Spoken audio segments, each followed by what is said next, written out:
implementadas e como que o sistema está se comportando. Isso dentro dessa caixinha aí de OAT. Dentro da caixinha de OAT, você pode imaginar aspectos como performance ou operabilidade, né? Facilidade do usuário conseguir fazer as coisas que ele tem que fazer no tempo que ele tem que fazer.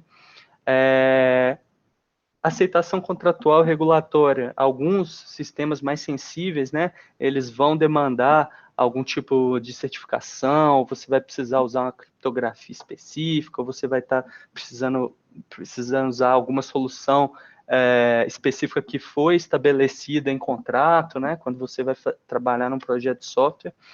E aí, a gente tem, para quem joga aí também, não sei se vocês gostam de jogos eletrônicos, mas tem o Alpha e o Beta, né, que são essas primeiras versões que são usadas muito para teste, para refinamentos, que está nesse último nível da pirâmide.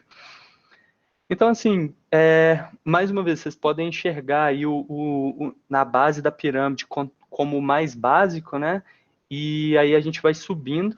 Eu não sei se vocês repararam no detalhe, né? A gente tem aí a base da pirâmide branca, a integração meio cinza e o topo preto, com a ideia, conectando com aquela ideia do caixa branca, caixa cinza e caixa preta.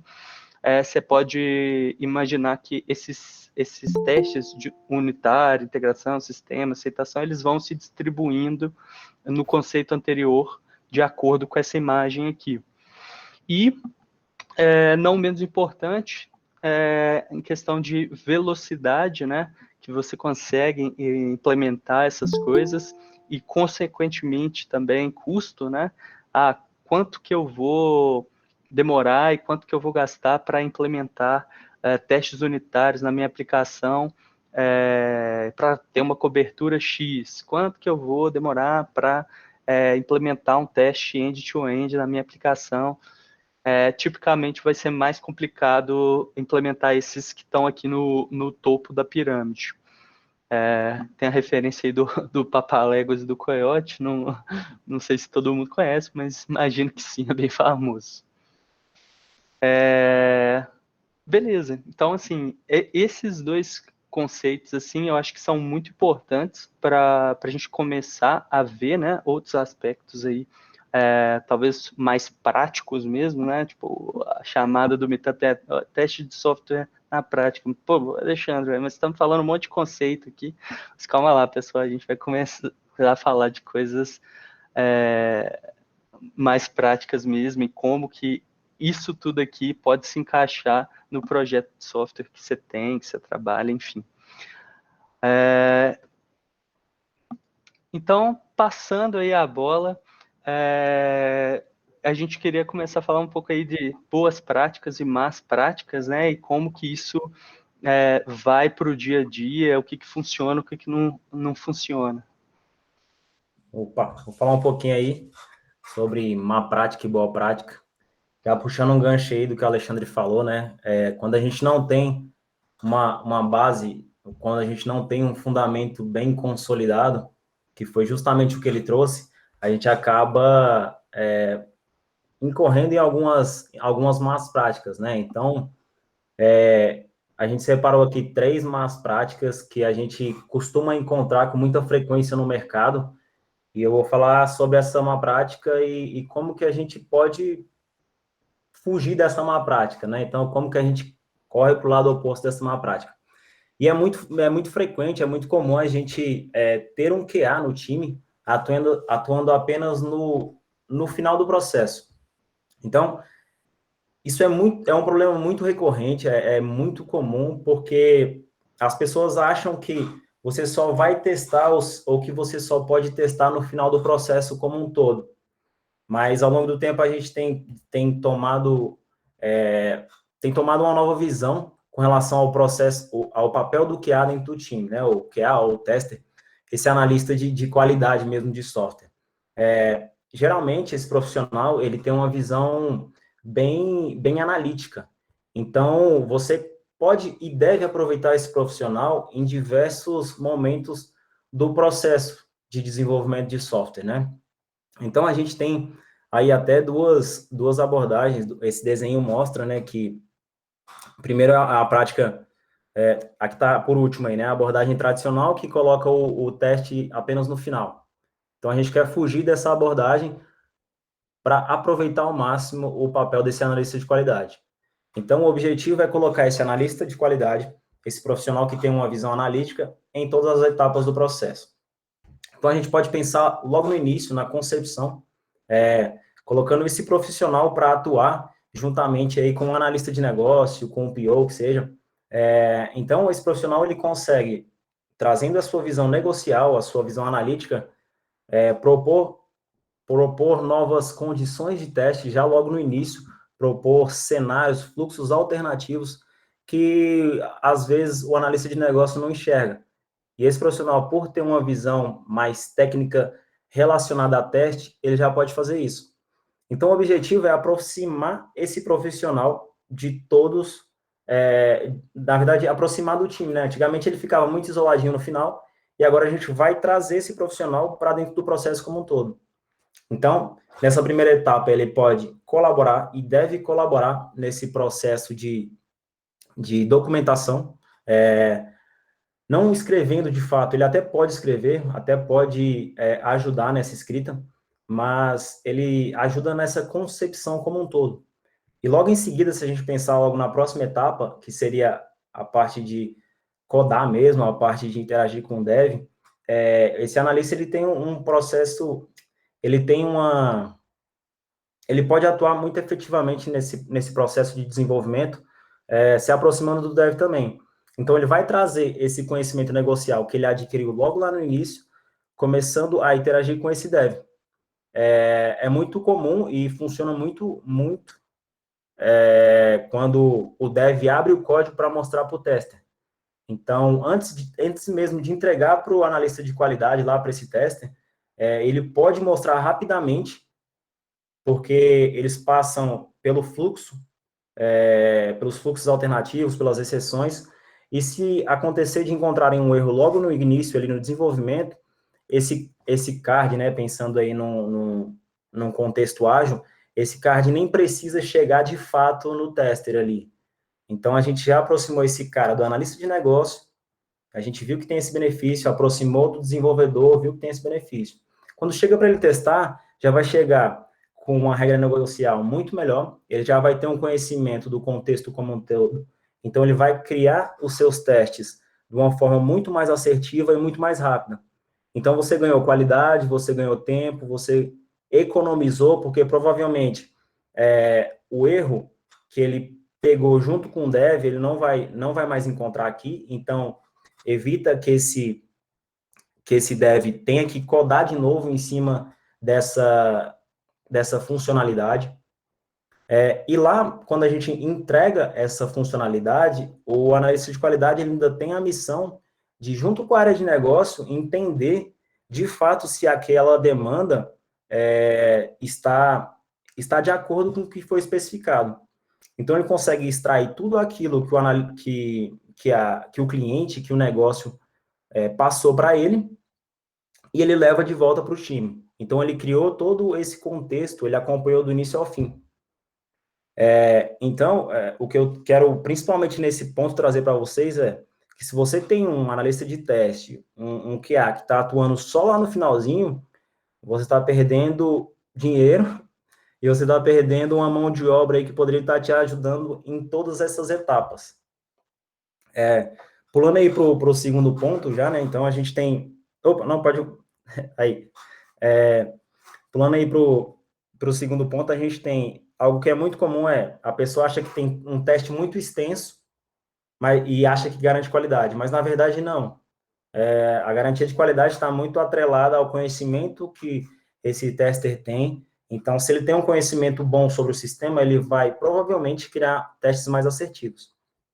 Então, a gente tem aí esse problema de testes muito extensos, e a gente acaba encontrando com muita frequência também essa questão de teste extenso.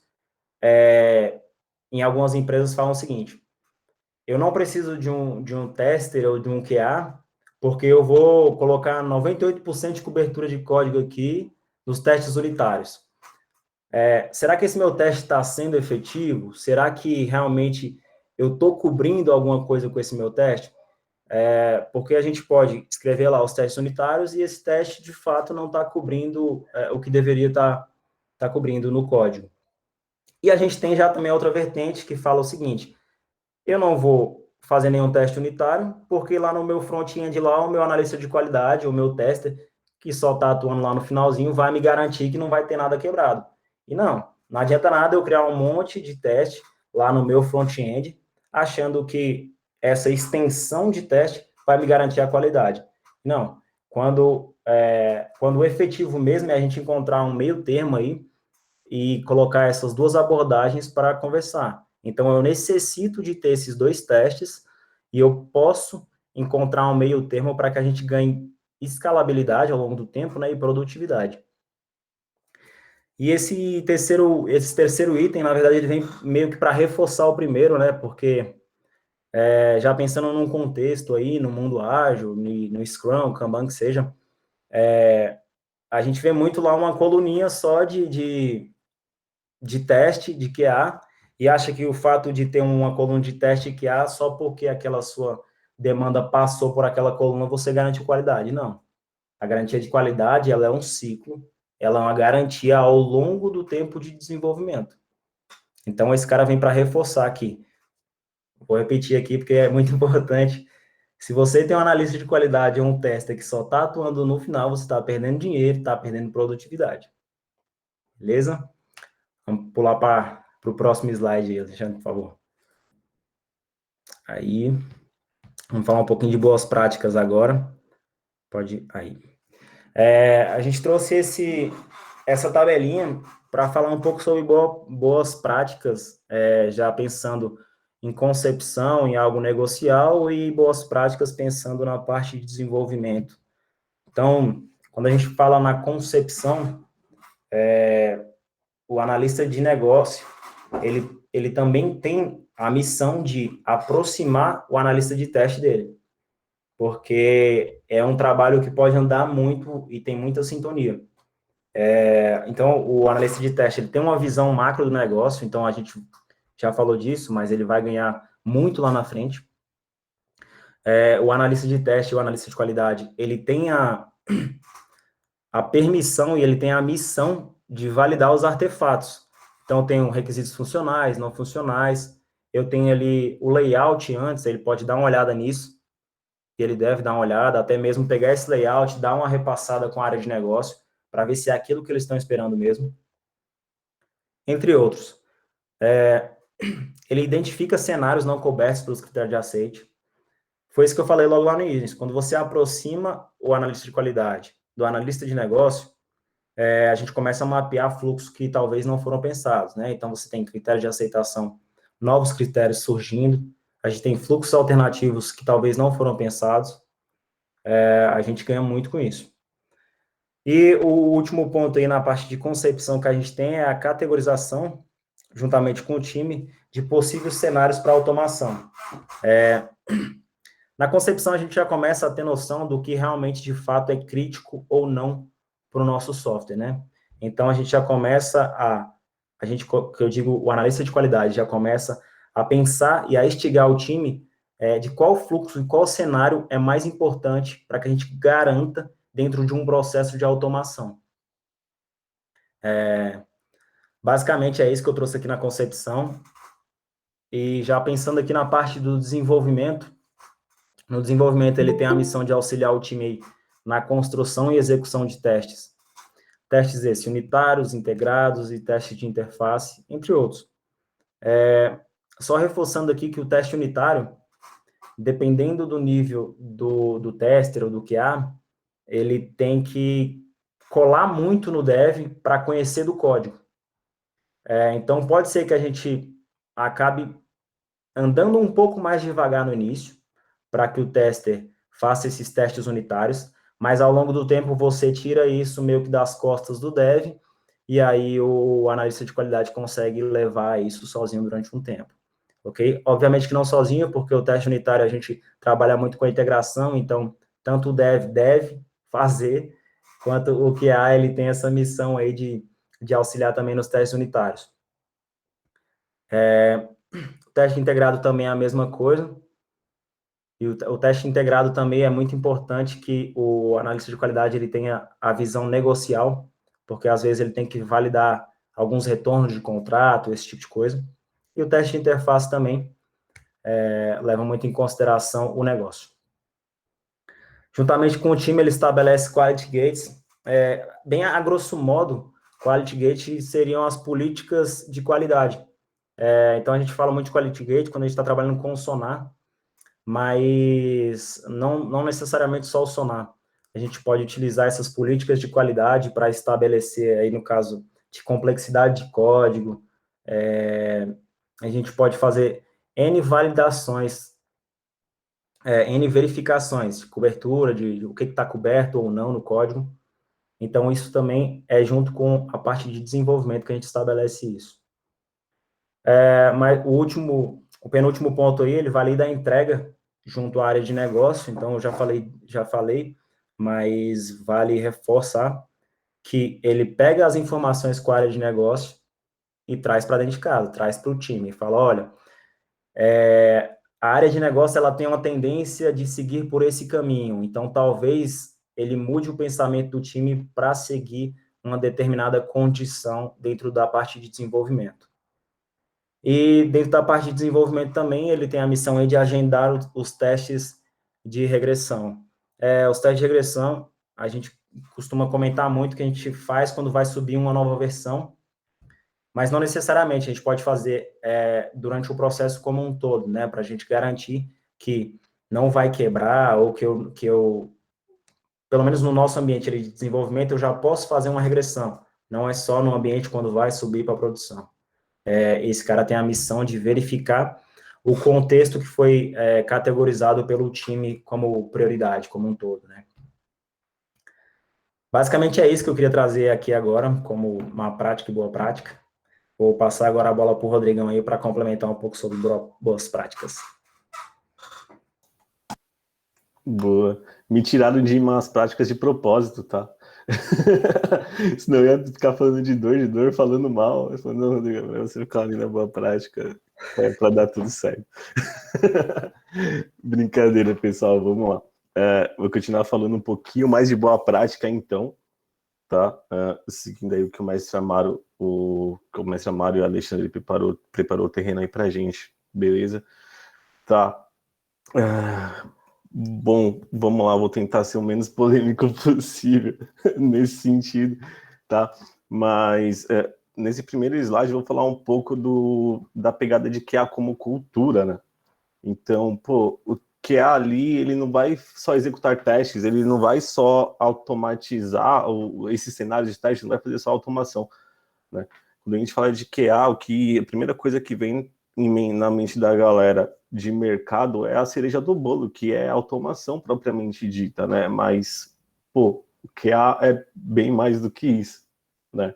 A automação é crucial ali para a gente, né? Enfim, tem vários prós, né? A gente poderia ficar falando sobre isso aqui até amanhã, mas tem vários atributos de qualidade que a gente deve prezar, que a gente vai fazendo, que a gente deve fazer a gestão dentro do time para conseguir ter a qualidade como cultura, né? E esses atributos a gente acaba usando como mecanismo para viabilizar toda a estabilização de qualidade como cultura dentro do time, né?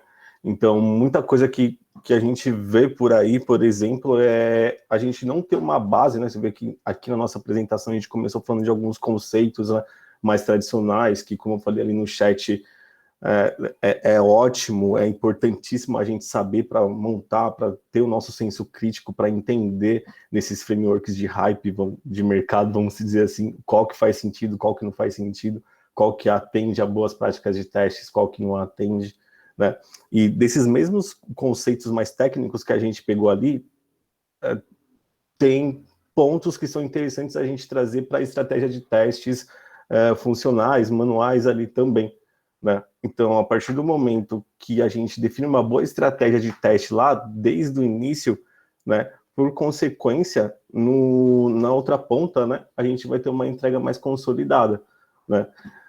A ideia é a gente não pensar em um atributo de qualidade só como bala de prata, né? Por exemplo, a automação, ou só o teste funcional, né? Mas sim pensar em atributos, mecanismos como um todo, que se encaixam nesse cenário ali, né, daquele projeto específico onde eu estou atuando, né, para conseguir potencializar essa cultura, esse senso de qualidade do time inteiro, né?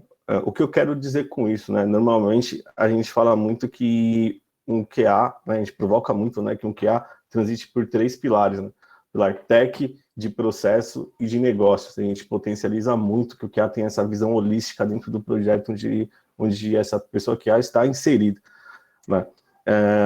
E a gente chama muita atenção para que tenha um equilíbrio entre esses 3 pilares, e não investir só no tech, não investir só no processo, não investir só no negócio, porque aí a gente começa a deixar os pratinhos caírem, a gente não tem um avanço muito interessante, né? E, de novo, a ideia, como boa prática, é a atuação dessa pessoa QA, né, promover a melhoria contínua de todos os processos aí do time, né, que o time utiliza ao longo do ciclo de desenvolvimento, né? Então, pô, Rodrigo, mas isso não foge muito da atuação de QA? Não. Porque você, como todos do time, tem que prezar pela qualidade da entrega. E o processo em si faz parte de um desses 3 pilares que eu acabei de comentar, né? Então você tem que dar pitaco sim.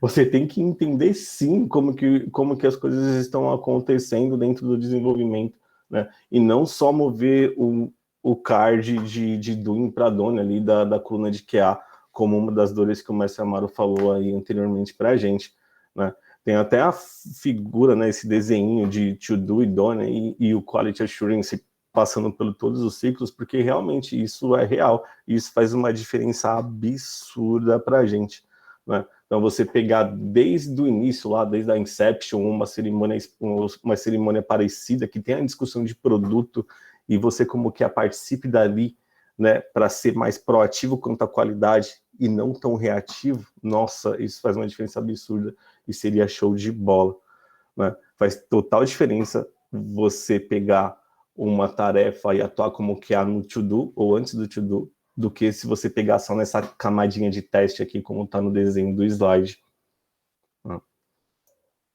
Pode passar para o próximo slide.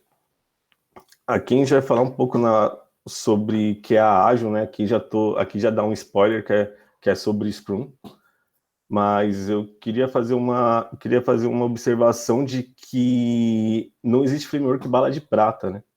Não existe framework de desenvolvimento bala de prata. Aqui a gente vai falar do Scrum, mas tem muita coisa que rola de uma maneira muito interessante do Kanban, né?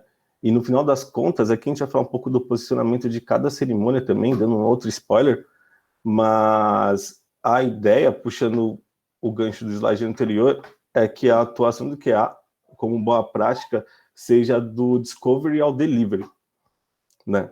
Então, real, desde a experimentação, desde do entendimento, entendendo como que essa entrega vai afetar o usuário final, né? Até realmente cuidar de todos os passos para até fazer essa entrega de uma maneira interessante, de uma maneira que venha trazer sucesso para o usuário final em si, mas também para o time, né? Então, aqui no Scrum especificamente, a ideia é que a pessoa que participe efetivamente de todas as cerimônias do Scrum, né? Assim a gente vai garantindo a qualidade de cada passo, de cada ciclo do desenvolvimento. Vamos puxar já para o próximo slide? Boa, beleza. Ah, Rodrigo, mas o Inception não faz parte da cerimônia. Tá? Eu sei.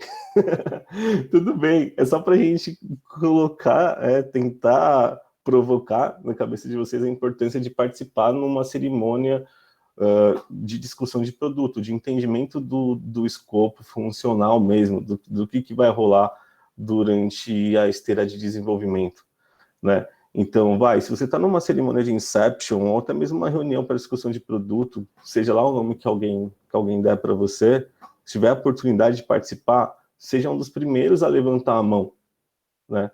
Ali você já consegue entender de fato o que você vai testar, né? Vai ter percepção de risco, vai entender esforço, vai entender valor de negócio e vai conseguir trazer isso para os testes, né?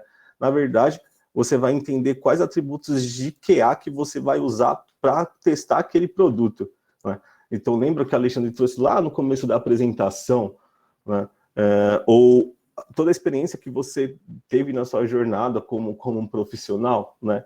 Você pode pegar essa biblioteca de conhecimento que você tem de skills e entender por meio dessa reunião de inception do escopo o que faz sentido você usar, o que não faz sentido você usar, né? Enfim, definir um roadmap de melhoria contínua direto no ponto do que agregar valor para o usuário, do que agregar valor para o time, para o negócio em si. Boa? Né? Refinamento. Olha, no refinamento faz sentido você chegar com a sua visão crítica mesmo de qualidade, né? E ajudar a refinar esse ponto do backlog. Como numa maneira prática, né? Uma maneira prática de fazer isso, que eu acho muito interessante, é você começar a trazer casos de teste em BDD já daí. Por que eu estou falando isso? Né? Pode se discordar, pode me xingar aí no chat também, mas eu acho que vocês também acham que faz sentido. Por que eu acho isso, tá, pessoal? Porque eu já vi uma diferença muito grande de uma massa de QAs fazerem isso. Porque aí você começa a potencializar o real motivo de você usar BDD dentro de um time, que é você usar o BDD como metodologia, né? E não usar o BDD como especificação de casos de testes de uma maneira que ninguém vai olhar, né? Então, se você trazer o BDD, né, e escrever um caso de teste, mesmo que seja de alto nível, já ali no refinamento, né, você pode começar a ir quebrando esse BDD, pode começar refinando também esses casos de teste em BDD junto com o time. Aí, de uma maneira ali, como quem não quer nada, né? Você vai comendo pelas beiradas e você vai dando visibilidade de como você está fazendo esses testes para o time inteiro. Porque no refinamento, enfim, participa o time inteiro, ou deveria participar, né? Então, se você tem um BDD, um caso de teste escrito em alto nível ali dentro da história, no Gira ou no issue tracking que você utiliza normalmente do seu time, né? A ideia é você ir refinando também esse BDD a cada etapa, a cada cerimônia aí do ciclo de desenvolvimento do Scrum, que é o que a gente escolheu para falar aqui hoje, né? Então, quando chegar no momento de você fazer a automação desses casos de testes, desse BDD, né, e de fato eles estarem automatizados, gerando reporte, você vai ter uma documentação viva do que foi desenvolvido, né? E todo o time vai entender. Isso mesmo. Todo o time vai entender e vai saber qual tipo de teste que você fez, e o time também teve um posicionamento, né, uma tomada de decisão nesse teste também. Boa? Se você concorda comigo, manda o joinha no chat.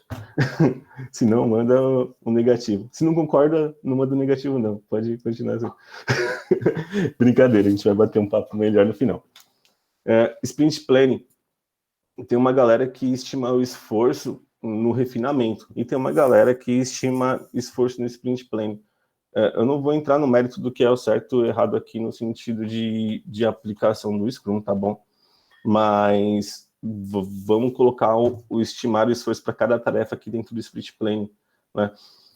Eu considero, e deu para notar isso, né, que a pessoa QA é a defensora de qualidade dentro do time. A missão é evangelizar sobre a cultura de qualidade em todos os momentos, né?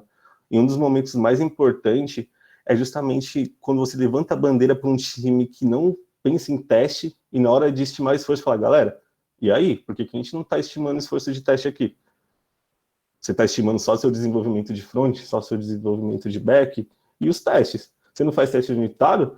A gente não está fazendo teste de integração? A gente não tem teste funcional? Mesmo que a gente não tenha automação, a gente não faz um teste manual aqui, né? Ou a gente vai pro Done ali, mesmo assim sem fazer teste nenhum, né?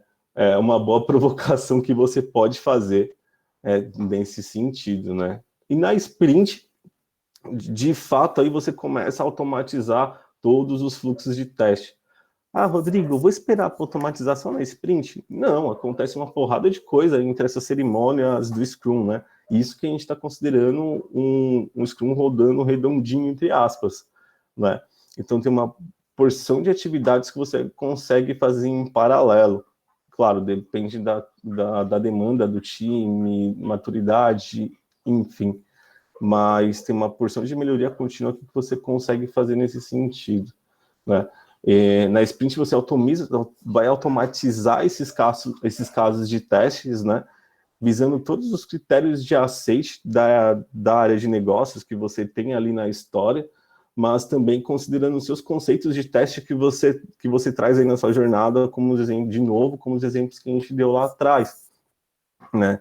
Então, cara, aí você considera smoke testing, você considera todo o seu core de estratégia de testing baseado em risco de produto, fluxos de casos negativos, né? Entre outros pontos.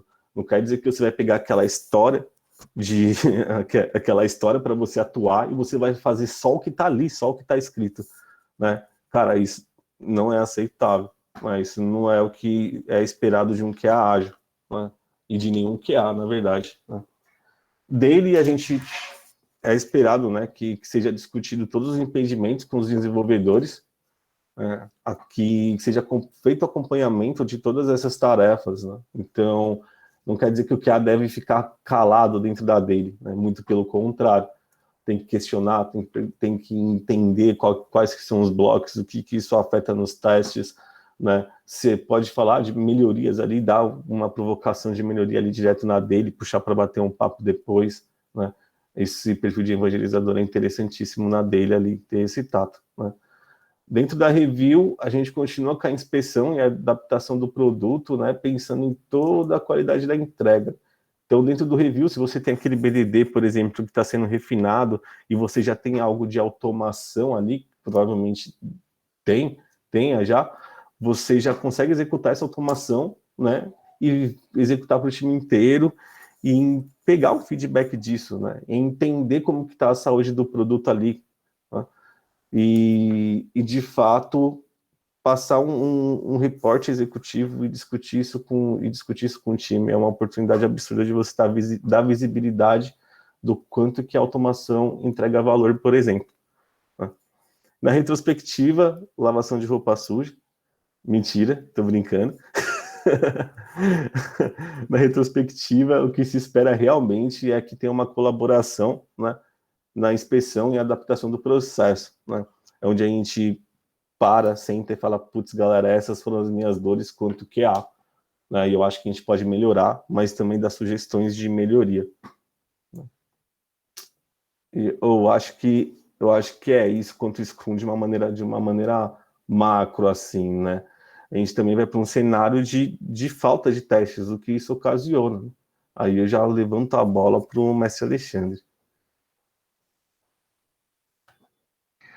Beleza. Então, tipo assim, a gente falou aqui, né, partindo lá dos conceitos mais básicos até um pouco das más práticas e boas práticas aí. E eu não sei se todo mundo está em contexto de Scrum também, mas como é muito utilizado, né, como que funciona para inserir aí o ator, né, que há uma cultura de qualidade no contexto do Scrum. Mas beleza, se eu não fizer nada disso, tipo, o que eu vou colher, né?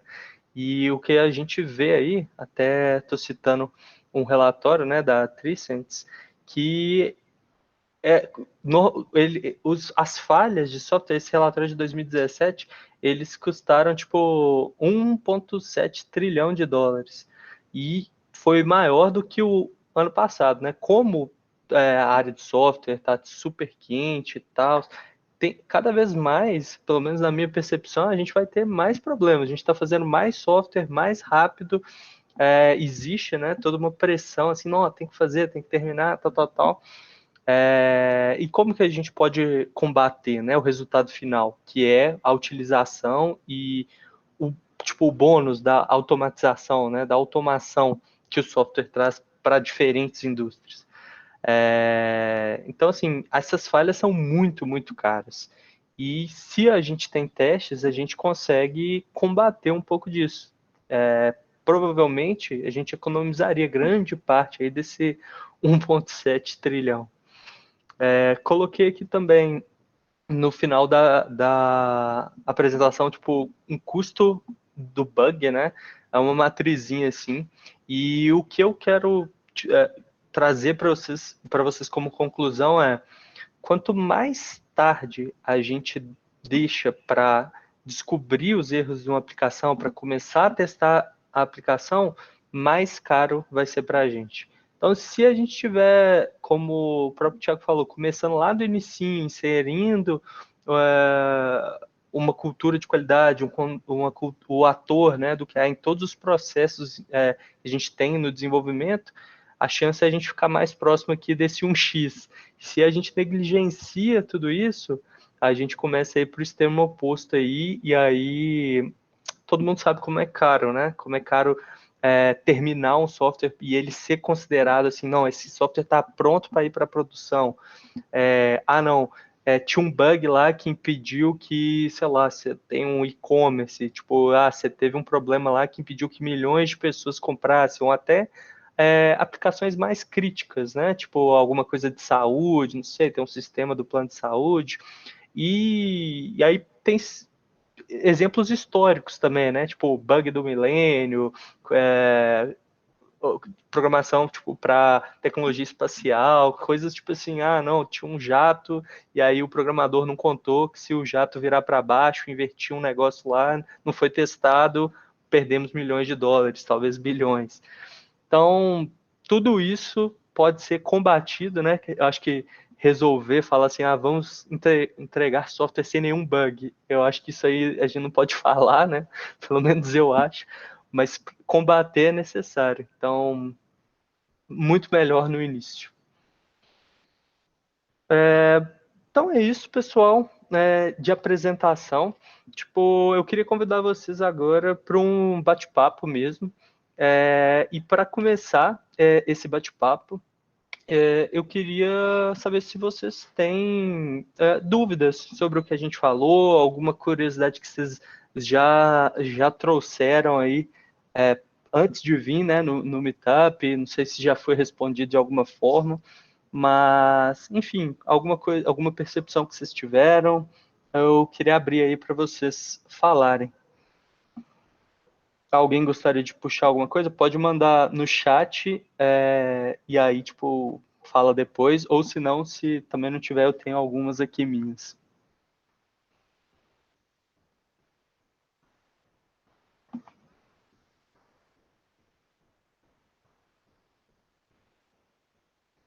Um de cada vez, por favor, um de cada vez. Calma, gente, muita calma.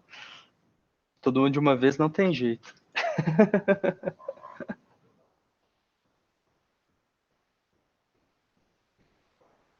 Boa, Rafael, essa é boa. Estava aqui nas minhas também. Como conscientizar o cliente sobre o drama aí, prazo versus teste, qualidade, tipo, como que a gente vende isso, né? Tipo, cara, é muito importante ter esse profissional no time, é muito importante inserir essa cultura dentro de um projeto. Como que vocês falariam isso aí, Thiago, Rodrigo?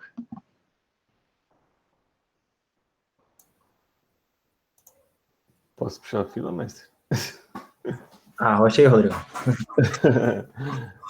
Beleza, né? A gente entra muito no sentido de cultura do pessoal de projetos, né?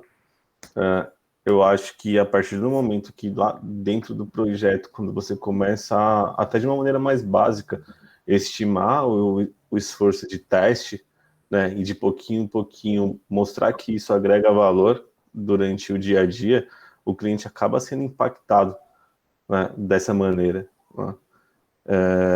Então, o que eu já vi acontecer, né, é o projeto não ter nenhum QA e a consultoria X falar, não, a gente vai colocar do nosso bolso, né, e vamos mostrar qual que é a diferença que isso vai fazer.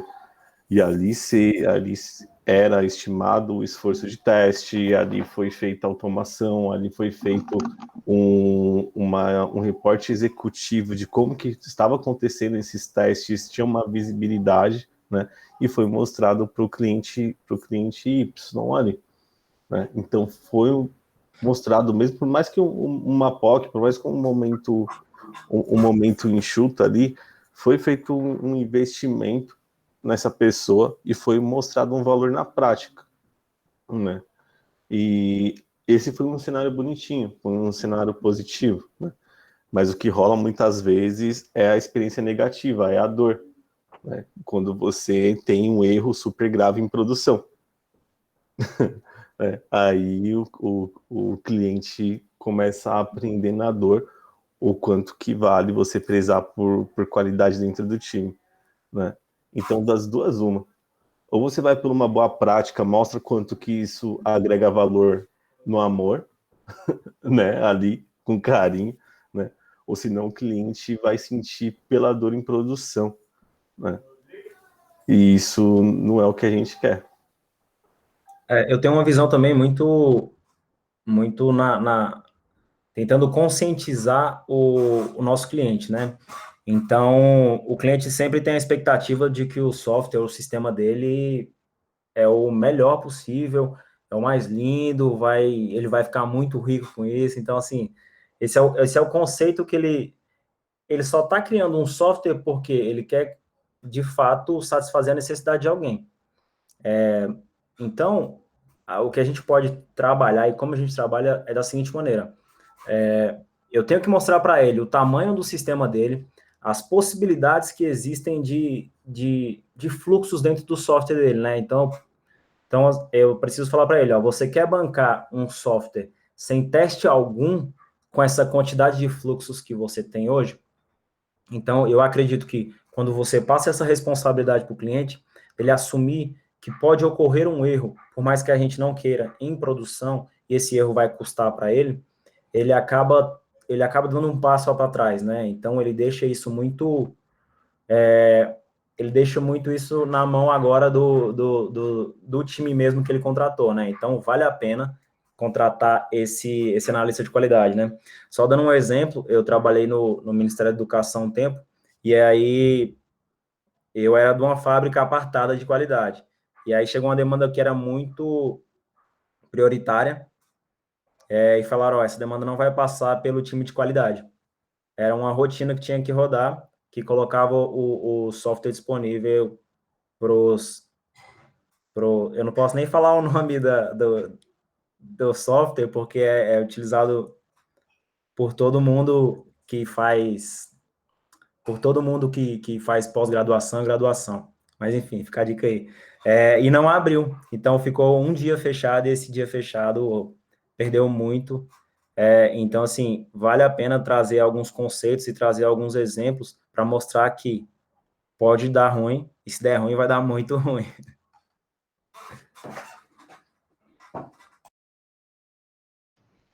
Legal. Eu queria fazer uma aqui também, já passando aí, não sei se eu nem conferi o chat, né? Mas essa aqui é uma dor muito, muito real aqui da Anata, que é em relação a como trazer uma cultura de teste para projetos que já estão prontos, né?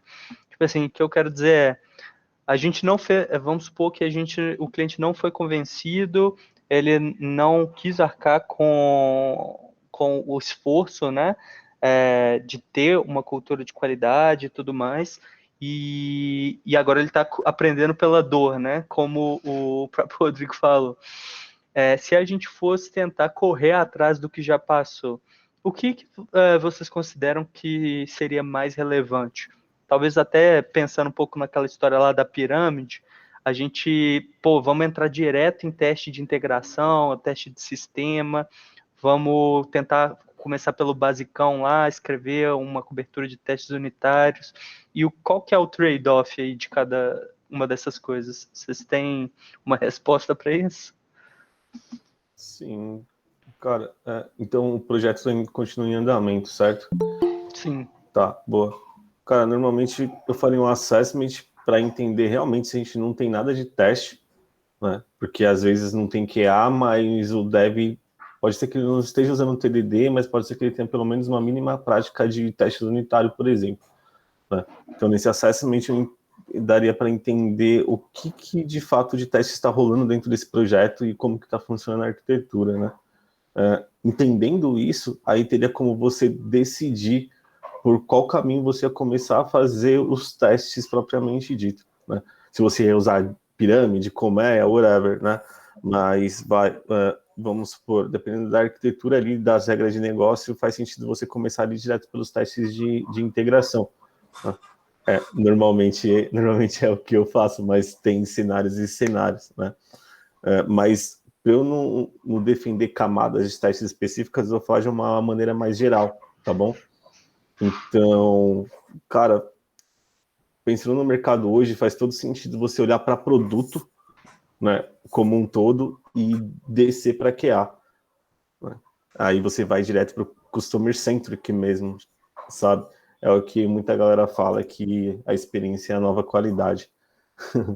Né? Então imagina, você tem esse feedback desse assessment que eu acabei de comentar, né, como o seu livro de cabeceira, você tem um know-how de atributos de qualidade, né, de uma maneira robusta para poder aplicar, você vai pegar, na minha opinião, tá? Você começa a pegar do estágio de onde você entrou do processo de desenvolvimento, né? Começa a atender pontos do dia a dia, né? Ao mesmo tempo que você está entendendo o que tem do que tem de retroativo, né?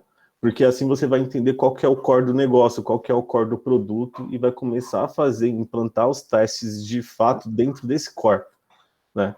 E nesse core você vai pegar, putz, no meu assessment eu entendi isso quanto arquitetura, entendi isso quanto processo, isso quanto negócios, né? E dentro desse core do produto faz sentido eu começar a potencializar, evangelizar a cultura de testes unitários dentro do time e colocar como prioridade os testes de integração e uma pitada de UI aqui agora, né? Mas enfim, a ideia é o core do produto dar atração às iniciativas de implantação de qualidade, né? Mas você ter o olho no que rolou de retroativo e como que você pode atender isso pensando em cobertura como um todo. Eu vejo da seguinte maneira, se você vai trazer um profissional de fora para um software que já está em andamento, primeiramente que esse profissional ele precisa se ambientar, né? Ele precisa entender do negócio para aí, de fato, ele conseguir implementar um teste que seja efetivo. Então, eu acredito que ele deva ter uma imersão e começar a fazer testes mesmo manuais, criar determinados cenários ou relatórios para mostrar que o trabalho dele começa a ter entregáveis.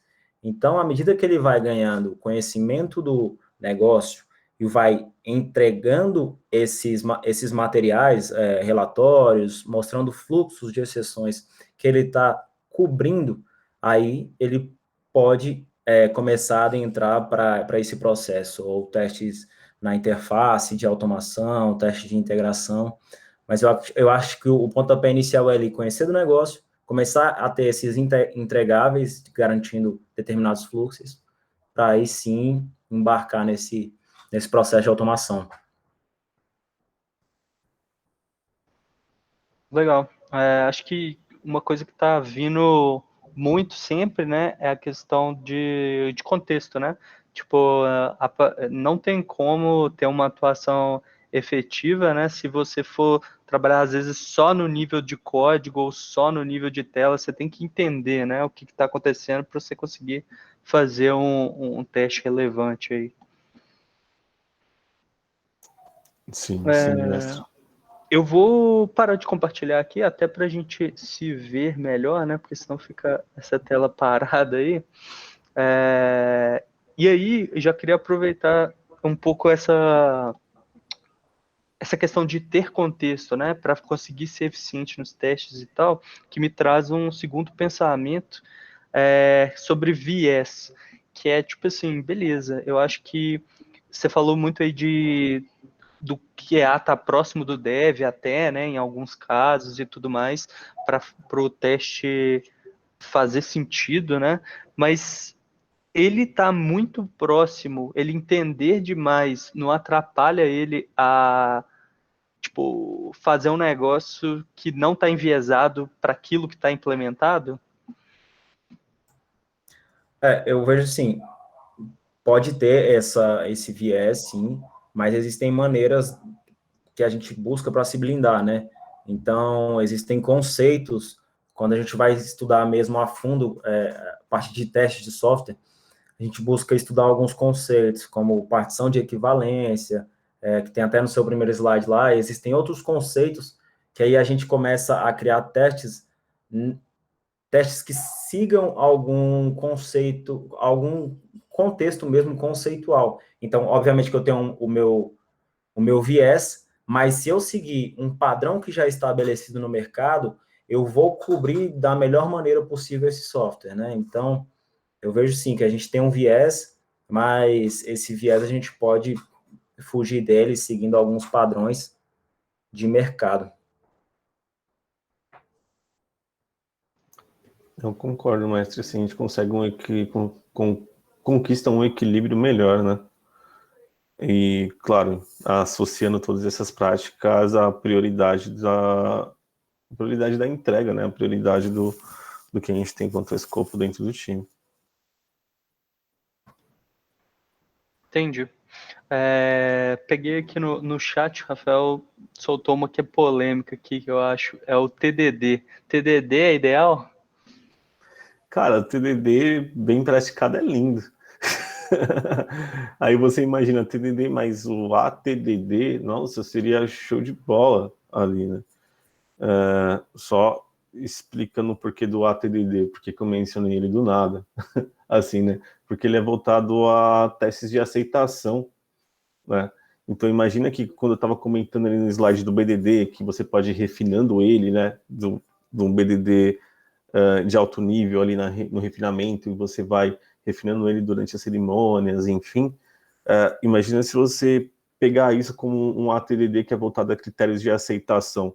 Você escreve o seu BDD, vou aproveitar isso, eu estou comendo bola aqui, mas eu acho que isso pode até responder a pergunta do Antônio do chat, porque se você pega um ATDD ali do refinamento, escreve seus casos de teste ali, teoricamente você já levantou quais são os requisitos que você tem que testar, tanto manual ou se você vai automatizar eles. Beleza, tá? Ali você fez o BDD de alto nível, começa a codar, passou pela planning, rolou um outro refinamento com o time inteiro, estimou seus testes. Quando você estimar os testes, não vai ser não vai estimar o esforço de um teste manual, você vai estimar um esforço de automação, você vai codar, né? Então você está estimando referente a isso, né? Quando iniciar a sprint propriamente dita, por mais que não tenha entrega do desenvolvimento, considerando um projeto já em andamento, você vai ter seu BDD com conceito de ATDD em critérios de aceitação lá já feito. Então você pode dar início na arquitetura da sua automação. Ah, Rodrigão, mas vai falhar tudo. Cara, a ideia é essa. É que fale tudo, né? Porque não vai ter algo entregue ou o que foi entregue não está completo. Mas isso está rolando um desenvolvimento por baixo, né?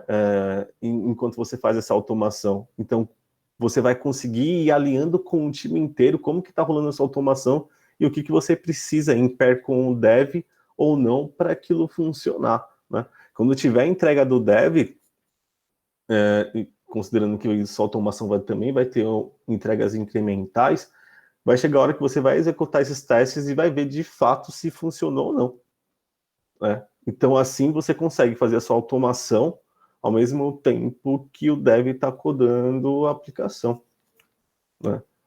E focado em critérios de aceitação, né? Que é o TDD. Esse é um exemplo dos conceitos. Se eu respondi.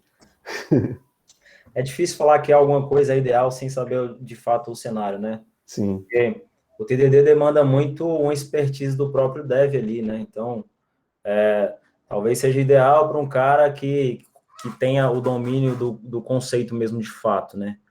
Porque se a pessoa não tem o domínio ali do TDD, provavelmente ele vai levar mais tempo só tendo que pensar no conceito para aí sim criar a funcionalidade.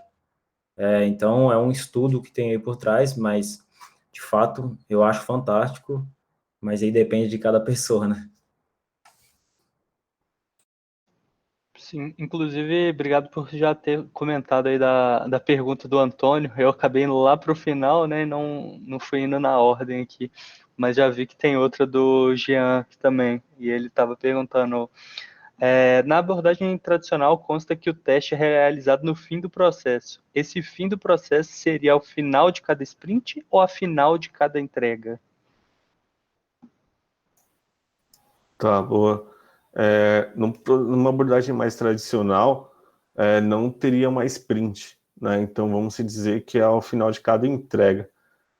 Bom, vou falar o que eu já vi mais no mercado assim, tá? Numa abordagem mais tradicional, acontece a entrega, né? E você tem uma janela de data para fazer os testes, né? Então você tem, uma semana até 2 semanas para você estressar tipos de testes dentro dessa aplicação, por exemplo, né? Então é esse momento que você tem para testar, né? Muitas vezes, numa abordagem tradicional, você não acompanhou esse desenvolvimento, né? Então você tem uma documentação e você vai lá para fazer seu solo, né? Então é isso que acaba rolando. Quando a gente fala assim de tradicional, a gente pensa logo no oposto, e o oposto seria o ágil ali, né? Então, é como o Rodrigão falou aí, esse processo, a gente colocou isso como uma má prática, né? Testar somente no final. Mas antigamente não, é muito feito, é feito em diversas empresas dessa maneira. Aí eu vou testar só no final da sprint, ou então eu separo, e aí eu já gosto mais, separar. Eu tenho um sprint de desenvolvimento e a minha equipe de qualidade vai ter um sprint de teste. Então, depois eu teria um sprint que aí subiria esse cara para o determinado ambiente. Então, são conceitos e adaptações aí que vale a pena esse estudo. Sim, demais. No ponto ali do tradicional, ó, acho que o ponto que pega mais é deixar a pessoa que é muito apartada do time de desenvolvimento em si. Esse, na minha opinião, cara, é o problema principal, assim. Tem outros, mas eu acho que é o que encabeça.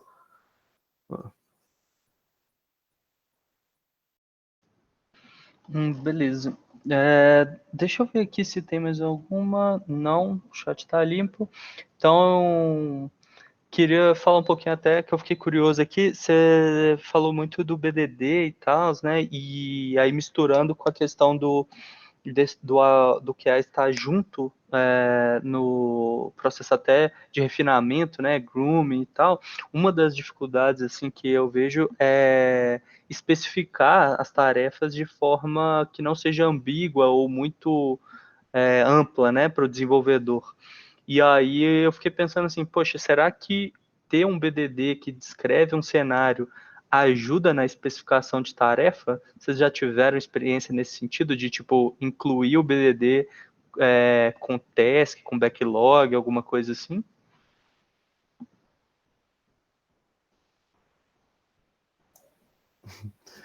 Sim, sim, sim, já tive sim, né? Só que eu acredito que a gente tem que ter um cuidado aí, né? O BDD é bem polêmico quando a gente fala de BDD dentro da comunidade, né? Tem uma galera que acha que não faz sentido fazer, outra galera que acha, e como eu comentei um pouquinho lá atrás, faz todo sentido se você trazer desde o início, né? Ajuda a evangelizar muito sobre a cultura de qualidade dentro do time, né? Mas sim, eu já vi alguns BDDs, por exemplo, quando você tem uma história, cria subtasks ali e tem caso de teste especificado com BDD, né? Ou isoladamente dentro da coluna de teste, alguma tarefa específica com automação, ter um BDD ali, né?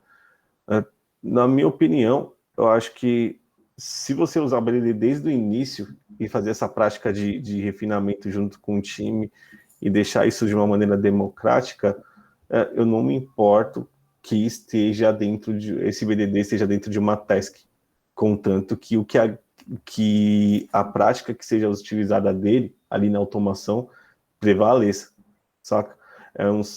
É diferente quando você coloca na balança um BDD que não é utilizado na automação, que está no gira só por estar, e um BDD que é refinado desde o começo e que de fato tá dentro da stack de automação, fazendo essa documentação viva acontecer. O BDD, na realidade, ele só faz sentido quando você, de fato, pensa aí no início do fluxo até o final do fluxo, levando esse cara aí para uma automação. Esse é o meu ponto. Não faz sentido você utilizar o BDD só lá no final para automação, porque essa história, essa especificação negocial vai chegar em você de uma maneira e você vai ter que transcrever isso para um BDD da vida. Então, você perde muito tempo tendo que reescrever 2 vezes. Agora, a partir do momento que você escreve lá no início e vem andando com esse cara e vai trazendo esse BDD para dentro da sua automação, vai chegar um tempo onde o BDD, mais para o final do ciclo, né, do desenvolvimento do software, esse BDD já vai nascer meio que automatizado, porque você vai criar palavras-chave que já vão nascer negocialmente. Quando você importar isso para dentro da sua automação, esse cara já vai ter meio que um fluxo automatizado ali no fundo. É lindo de falar assim, a gente sabe que é bem complicado, mas a partir do momento que a gente coloca o analista de qualidade lá no início e o time se propõe a seguir isso, a gente tem uma grande vantagem em relação a um processo de automação comum que seja. Total, aí entra, até aproveitando o gancho, né, mestre Amaro, você comentou, né, se o time se propõe a colocar aquela desde o início, aí entra práticas para a galera definir regras para isso, né, aí entra definition of rating, entra definition of done, né, ter os pitacos de QA em definition of rating, definition of done, falar, galera, faz sentido a gente ter esse BD aqui desde o refinamento, e refinar junto ali, né, ter um entregável mais interessante, enfim, tem boas práticas para alinhar o jogo com um time, né? Que pode ajudar a gente.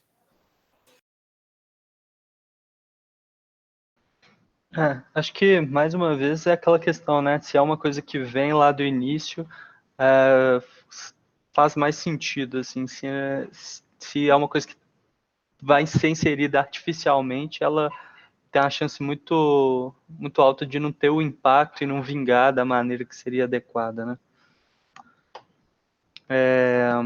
Eu tenho mais uma aqui que aí, essa pra mim, tipo, é super dor, assim, também, que é tipo, beleza, eu fiz o software, a gente já bateu muita cabeça, já fez várias correções de bug, agora tá num ponto que tá legal, tá funcionando tudo bem, aí agora não, agora vai entrar mais 3 funcionalidades novas que mudam muito o sistema.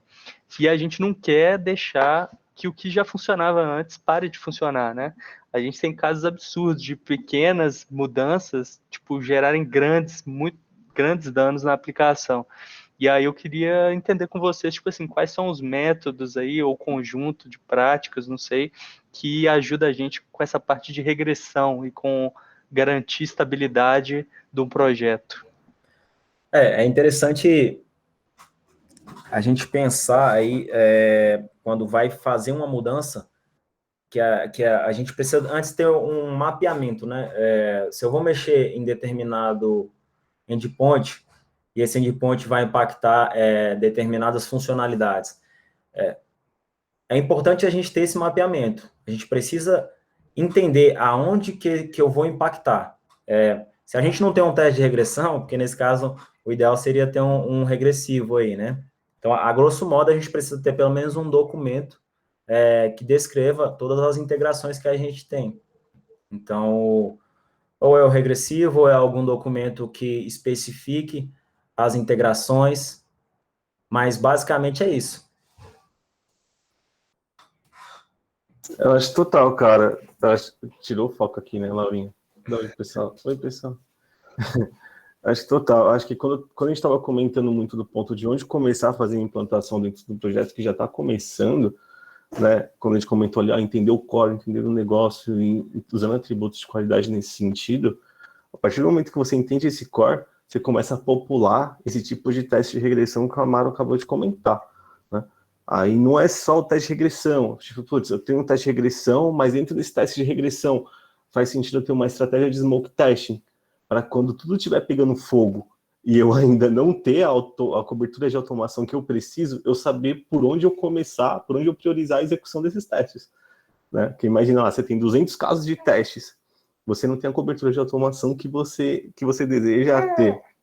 né, amor? Você não tem a cobertura de automação que você deseja ter.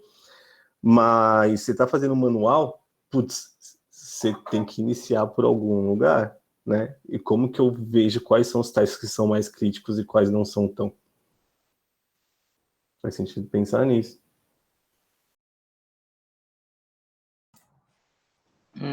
Você tocou num outro ponto que agora me veio também na cabeça, a questão de cobertura, né? Tipo, cobertura é importante ou não é? E quanto? Qual que é existe um número mágico? 70, 80, 90? Ou é muito de, tipo, caso a caso, as partes que realmente são importantes? Ou vocês enxergam um número aí, tipo, sei lá, não sei se vocês consideram que tem uma linha que vocês falam assim, ah, não, projeto bom tem que ter tantos por cento de cobertura nesse tipo de teste. É difícil dar um número mágico, né? Porque se você tem um sistema lá que tem 0 de cobertura, se você começa e tem 10 depois, aí já é maravilhoso. Mas acho que interessante é sempre essa conversa, né? Então, se o time se sente confortável em estabelecer ali 70% de cobertura, beleza, vamos dar esse como pontapé inicial, mas número mágico é difícil a gente falar um número mágico. Cara, eu vou nessa de não ter número mágico também, não.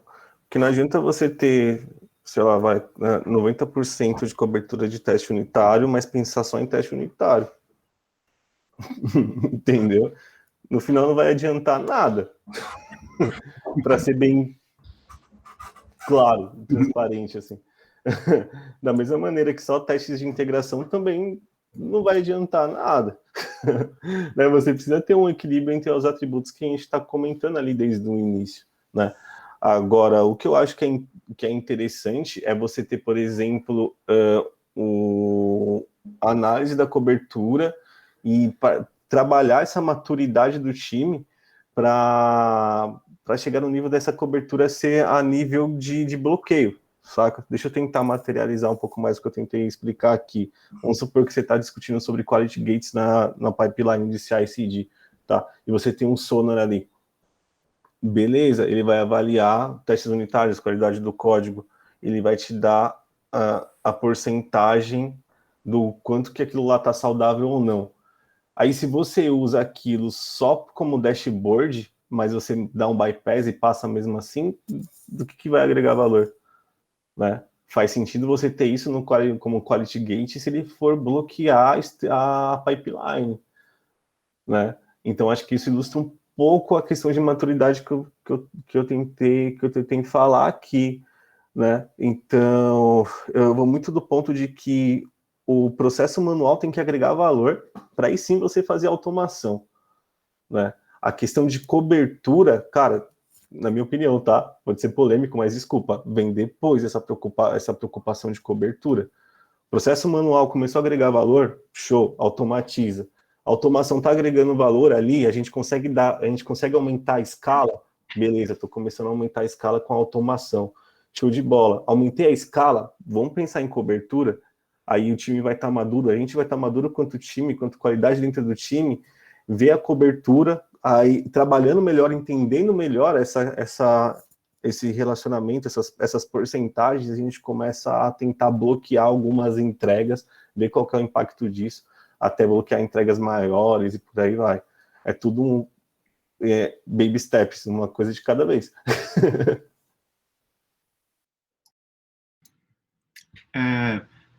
Eu queria fazer uma pergunta aí, pode?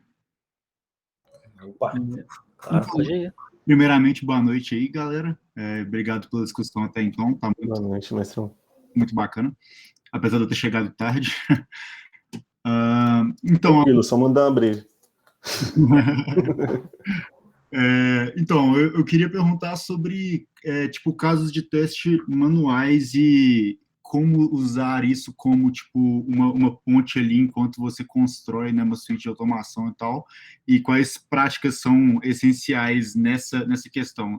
Eu pergunto porque eu estou passando por uma situação em que a gente está lentamente cobrindo um sistema existente grande de testes automatizados, né? Mas antes disso a gente meio que criou casos de testes para todas as funcionalidades importantes, só que fica um pouco de uma dúvida ali em relação ao como. se esse caso de teste ele precisa ser uma coisa passo a passo, detalhada, com, tipo, passos reproduzíveis e totalmente bem descritos ali, aquela coisa que você demora mais tempo e faz, né, mais certinho, ou ele precisa ser uma coisa que seja, tipo, uma lista de instruções mais simples e direta, e talvez até informal ali, que faz com que você consiga, pelo menos, garantir que a funcionalidade não está quebrada ou alguma coisa assim, né? Tipo, o quanto de tempo que vale de investir nisso e como, assim, né? Para poder, né, ter uma segurança mínima ali, né, no seu sistema. Quando a gente começa a construir casos de teste, a gente precisa também pensar em quem vai executar esses casos de teste, né? Então, se você vai construir um caso de teste para você mesmo, talvez não precise descrever passo a passo ali, bonitinho. Aí, se você está descrevendo caso de teste e outra pessoa vai executar, aí talvez a gente precise ter um cuidado maior de descrever mais passo a passo. Mas aí depende muito de quem vai executar, né? Porque não existe um caso de teste perfeito. O que a gente precisa saber é quem vai interpretar esse caso de teste. Certo. Faz sentido. Pelo sim, pelo não, descreva. Né? Seguro morreu de velho, como dizia meu pai. Né? Na verdade, então, vamos lá, tá? Eu já tive casos específicos que fui atuar num time que não tinha mapeamento nenhum de caso de teste. Entendeu? Sim. Então, o que rola muito, independente desse time específico, tá? Nas contas que eu já caminhei, que eu caminho, muitas vezes tem aquela pessoa que que tem um vício nesse sentido, de falar, putz, não vou precisar mapear de maneira XYZ, porque todo o core de negócios ou todo questão de processos, enfim, tá na minha cabeça. E isso é muito prejudicial, isso é um risco para entrega, né, de médio para longo prazo, né? Então, o que normalmente ajuda, tá? Não estou falando que é o seu caso, tá bom, Filipão?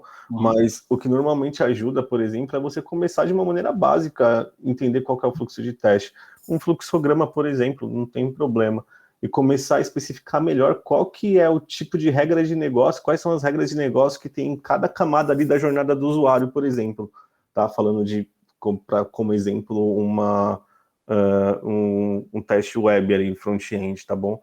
Então, putz, se você tem um fluxograma que seja ali com as etapas da jornada do usuário, no funil da jornada do usuário, e você coloca regras de negócio dentro de cada camada, qual que é o critério de aceite técnico que você tem que validar ali em cada camada também, né? Você pode usar essa biblioteca de conhecimento para especificar melhor os testes. Aí eu acho que faz sentido você usar isso, por exemplo, que eu acabei de comentar, como munição para lá no refinamento você usar para poder fazer o seu BDD de alto nível e usar aquele esqueminha que a gente está comentando aqui de ir refinando, né, até chegar onde você quiser.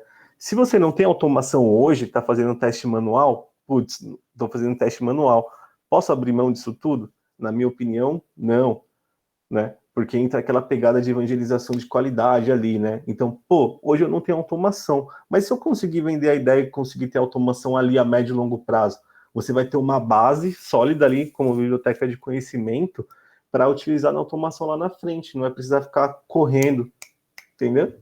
Saquei. Sim. Ajudei? A gente ajudou? Não, sim, faz sentido. Boa. Eu acho que é legal, sim, começar a pensar, né, tipo, em como estruturar essas coisas partindo da perspectiva do que gera valor para o negócio mesmo, né, e quais que são as interações realmente importantes que o usuário faz ali, né, e meio que construir, a partir disso, um modelo. Mas beleza, obrigado. Então. Então, pessoal, até já tomei um susto aqui com o horário, tá? Acho que já estamos aqui há um tempasso, também puxando aí, caminhando para o final. Eu vi que teve mais uma perguntinha aqui do João Gabriel, e aí, resumidamente, ele está perguntando, tipo assim, existe um ponto que testar demais é prejudicial? Que a suíte de teste é muito custosa, ou tem um ponto lá que fala assim, não, aqui tá demais, a gente está testando demais. Existe esse caso?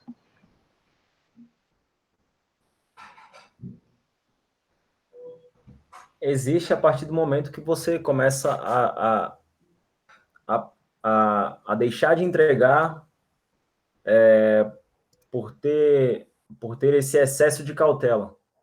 Obviamente que a gente precisa ter cautela, a gente precisa criar os nossos testes, mas se isso começar a virar uma barreira, um impedimento, eu preciso fazer milhões e milhões de testes ali, primeiro que você, dependendo do teste que você vai fazer, obviamente, né?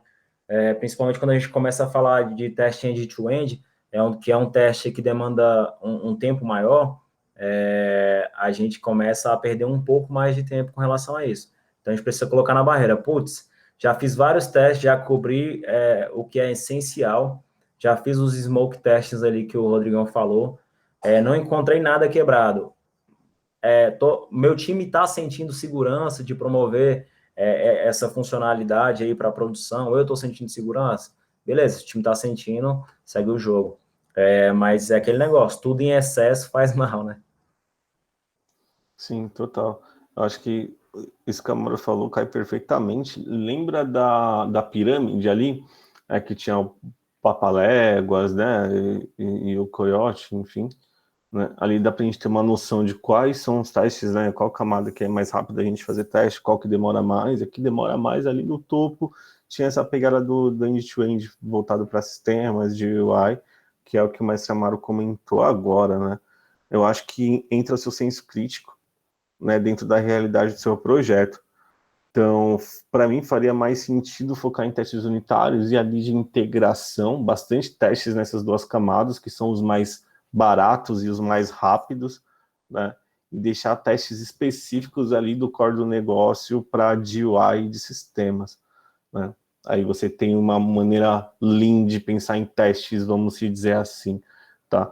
A questão de, quando é prejudicial, quando que é custosa demais, é normalmente quando você vê que você está deixando um prato cair. Então, se eu tô atuando muito aqui em GUI, não tô olhando para integração em unitário, não tá legal. Não tô olhando nada de unitário, não tá bacana. Eu tô deixando cair GUI, isso não faz sentido. Eu acho que volta um pouco naquele ponto da discussão de cobertura que a gente estava falando. Né, que a gente estava falando. A gente estava falando no sentido de uma cobertura mais generalista, né? Mas aqui eu comento de uma cobertura de tipos de testes específicos, né, em camadas diferentes que tem dentro dessa aplicação. Né? Então, se eu tenho uma cobertura, né, atendendo uma camada de GUI e deixando cair de integração unitária, por exemplo, é uma bandeira de alerta. Quer dizer que esse teste de GUI está sendo custoso demais e que eu tenho que reavaliar com o time o esforço. Respondi, João? A gente respondeu?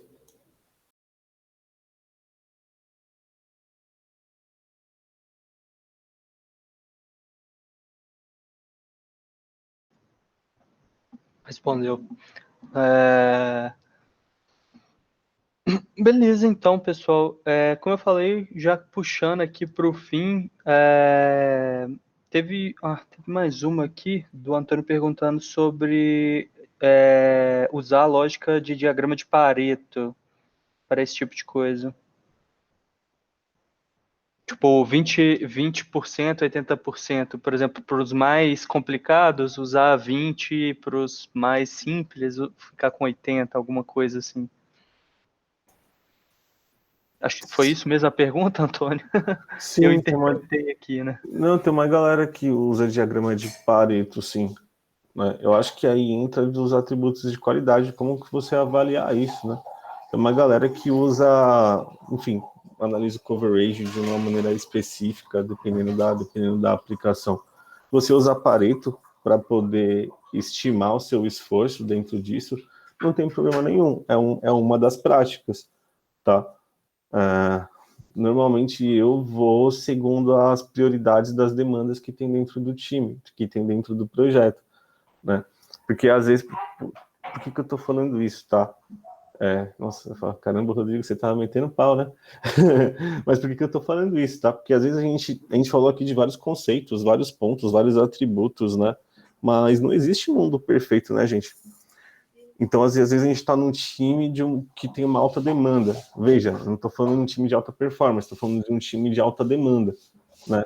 E ali, no ongoing, você tem que decidir qual atributo, qual estratégia que você vai usar, né? Foi por isso que, desde o início, a gente está batendo muito no ponto. Ó, esses são conceitos, né? Esses são estratégias, mas vai muito do seu feeling, vai do seu senso crítico, e vai do contexto onde você está inserido. Então, pode chegar pode ser que chegue num time que você nem vai ter tempo de fazer sua estratégia baseado num diagrama de Pareto. Ou você nem vai conseguir prezar por uma estratégia baseada em pirâmide, né? Por isso que no iniciozinho lá do chat, né, eu até mandei uma mensagem, marquei o mestre Alexandre, né, falando, nossa, essa base é bem importante, né? Até ali aqui, ó, esses conceitos digitais são bem importantes, né? É a nossa base para compor um senso crítico de avaliação sobre um framework de desenvolvimento, por exemplo. Mas não só de framework de desenvolvimento, mas para embasar as nossas escolhas, os atributos de qualidade e suas métricas que a gente vai usar em cada time, em cada realidade, né? Pareto é uma sim, né? E a gente tem várias outras que podem ajudar também. Não existe bala de prata, não. Boa, Rodrigão, não tenho nem o que complementar, é isso aí. Pessoal, eu acho que é isso, então. Eu queria agradecer aí demais a presença de todo mundo que ficou, que participou parcialmente, ou ficou até o final aí, entrou no meio, todo mundo que marcou presença aí. Super agradecimento à disponibilidade, Rodrigo, Thiago, com a apresentação, com tudo, cara, vocês são foda, velho, é isso. Valeu Tamo demais. junto, mestre. Tamo junto, obrigadão pela parceria aí. Foi muito maneiro, foi muito bacana. É isso aí, agradecer aí, acho que essas iniciativas só enriquecem, né, a comunidade como um todo, a Dev, QA, então, sempre que precisar, pode contar comigo, acho que o Rodrigão tá inserido aí pesado na comunidade, então, precisou, pode chamar. Tamo junto, gente. Qualquer coisa é só dar um toque e a gente continua a conversa. Ok, então é isso. Muito obrigado mais uma vez e até a próxima, pessoal. Falou, pessoal, obrigadão, viu? Boa noite. Até, abração. Até mais, tchau, Boa tchau.